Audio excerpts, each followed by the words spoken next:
Saudara-saudara yang amat dihormati, kita menantikan ataupun tumpuan rakyat Malaysia bagi pilihan raya kecil Dun Sungai Bakap pada Julai depan. Siapakah pilihan anda? Baru-baru ini berkaitan dengan pilihan raya kecil Dun Sungai Bakap, saya ada membuat undian tinjauan melalui channel ini, dan peratusan undian tertinggi yang saya perolehi yaitu calon kerajaan perpaduan akan menang, meninggalkan calon Perikatan Nasional. Seperti yang kita tahu, PRK Dun Sungai Bakap menyaksikan pertembungan 1 lawan 1 calon PH menentang calon Perikatan Nasional. Mungkin ini satu jaminan bahwa Johari bakal menang di Dun Sungai Bakap.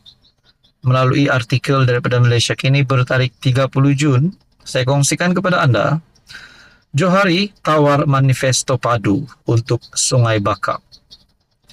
Calon Pakatan Harapan Johari Arifin menawarkan manifesto padu sebagai iltizamnya kepada penduduk di Sungai Bakap yang dilancarkan dalam program ceramah perpaduan di Kampung Padang Lalang, Simpang Ampat malam tadi.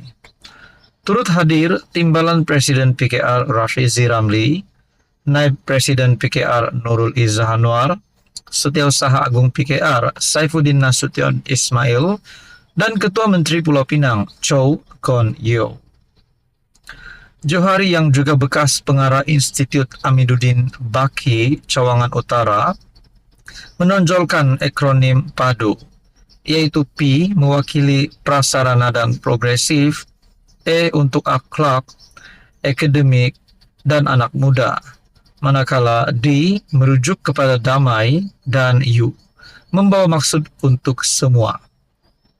Dia bertekad mahu memastikan kemudahan awam kawasan itu di tahap yang baik dan memenuhi keperluan penduduk menerusi inisiatif prasarana dan progresif. Antaranya melibatkan proyek infrastruktur air dan lalu lintas, yaitu Loji Rawatan Air LRA, Sungai Krian, proyek air Perak Pulau Pinang, pembinaan sambungan jalan di Bandar Tasik Mutiara disempurnakan.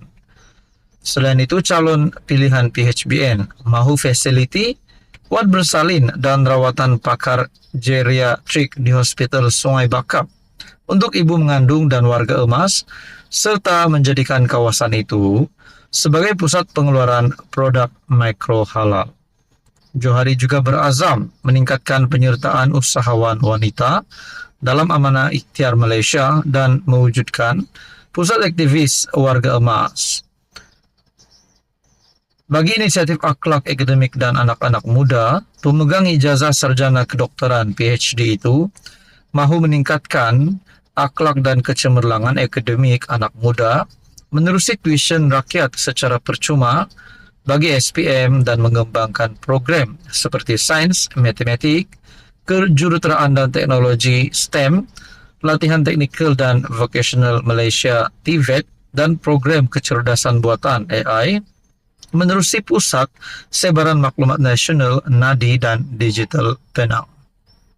Jadi saudara-saudara, adakah ini satu jaminan bahwa Johari sedang mendahului PN dan bakal menang di Sungai Bakap? Apa komen anda? Sekian saja, teruskan bersama di dalam channel ini.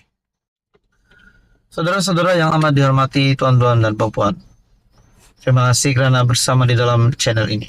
Saudara-saudara, kawan-kawan semua yang menonton video ini, di Malaysia ini banyak saja isu jalan, isu bekalan elektrik, isu line telepon, isu air, yang selalu kita dengar lah, isu kos sara hidup. Namun berkaitan dengan isu air ini, berkaitan dengan isu air, mana-mana kawasan yang menghadapi masalah bekalan air, siapakah yang patut dipertanggungjawabkan untuk menyelesaikan isu ini? Berkaitan dengan isu air, satu artikel daripada Malaysia Kini. Ini satu Kenyataan Rafizi yang pasti membuat walaun terkejut. Jangan sampai hantuk kepala pula. Isu air, apa Tuan Ibrahim buat masa jadi menteri? Soal Rafizi. Bertarik Jun 30. Ketika PN rancak menghentam kerajaan persekutuan dengan isu air, sebagai naratif kampanye, timbalan Presiden PKR, Rafizi Ramli, tampil memulangkan paku buah keras kepada rakan sejawatannya daripada PAS, Tuan Ibrahim Tuan Man.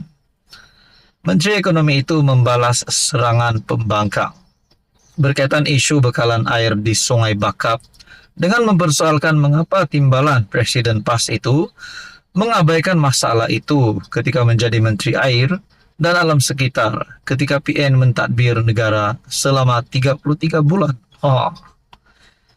Coba kita tanya, yang menjadi Menteri Air dulu ini siapa? Bukan PH, bukan Barisan Nasional, bukan kita daripada Kerajaan Madani. Menteri Air ini Tuan Ibrahim Tuan Man. Jadi kalau kita tahu yang Sungai Bakap ini yang dijadikan isu suruh lawan kerajaan kerana calon kita kononnya masalah air tak diselesaikan. Itu masalah engkaulah. Dulu kau Menteri Air. Sebab sekarang kita tahu, seperti diumumkan berkali-kali, masalah air di Sungai Bakap saja, ini masalah utara Semenanjung. Sebab air bukan saja soal pipe. Masalahnya, sumber air dah tak ada, orang makin bertambah, kilang makin banyak. Apabila orang makin banyak, sungai sebanyak itu saja. Mana ada sungai beranak, semakin lama semakin cetek dan mendap. Memanglah kebiasaannya, mana-mana kalau orang semakin ramai, sungai makin cetek, air kurang. Tambah pula cuaca semakin panas. Jadi isunya semasa kita jadi pembangkang. Memang kita tak tahu, bukan kerja aku. Semasa itu kita duduk kejar segala yang rasuah semua ini.